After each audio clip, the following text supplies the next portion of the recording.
qaraxan oo sida ay sheegeen saraakiil ka tirsan ciidamada dawladda kumeel gaarka ahaa miina dhulka lagu aasay ayaa lagu qarxiyay gaari ka mid ahaa ilaalada gudoomiyaha gobolka Hiiraan xilli uu ku sii jeeday gurigiisa agaarka hotel Wabi Shabeelle ee bartamaha magaalada Beledweyne.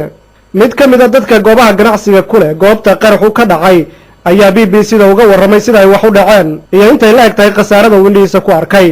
Cabdirashiid Aadan Guuro waxaan ku magac dheer Qoray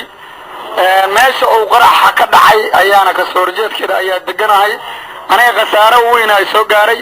nalalkii waa iga jajabaan oo banaanka kuwa gudaha waa iga jajabaan muraayadii mataqaanaa qaybta oo biibitida waa iga wada jajabaan raashinkii dhibaato badan baa naga gaartay xataa naftarkeeda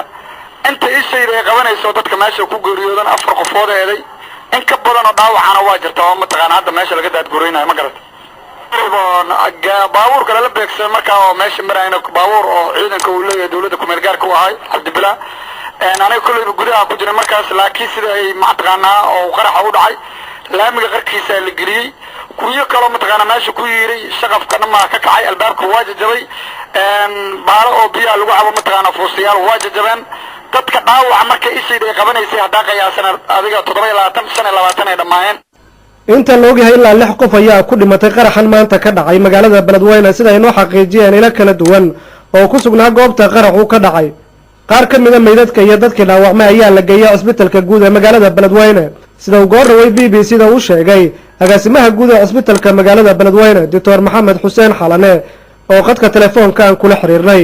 waxaa soo gaarsiiyay 20 dhaawac iyo 2 dhimasho iyo dadkan ma xawaash ku jira kulli shacab badan ma garatay ma waa habeynada waa jisnu xijifay wixii fuuqayn hadda habeen ma sha Allah dadka waxyeeladu ka soo gaartay qaraxan maanta ka dhacay magaalada Beledweyne oo ahaa mid aad u xoog badan ayaa badankoodu waxay yihiin dad rayida oo ka mid ahaa dadkii goobahaasi ka agdhawaa maadaama aaga uu ka dhacay ahayd meel saxmada oo dadku ay aad ugu badan yihiin oo ay ka agdhow yihiin goobaha ganacsiga sida suuqa caanaha iyo suuqa yar ee lagu iibiyo qudradda. maaha markii ugu horeysay qarax noocan oo kale oo iska caddahay in lala bartilmaameedsanayay mas-uuliyiinta dawladda kumeel gaarka ee ku sugan gobolkan Hiiraan ay waxyeello ka soo gaarto dad rayida waxaana uu qaraxani qayb ka yahay dhibaatooyinka baaxadda leh ee shacabka Soomaalida ku haysta guud ahaan dalka Soomaaliya oo ay jirin cid wax ka qabanaysa taasi oo uga imaanaysa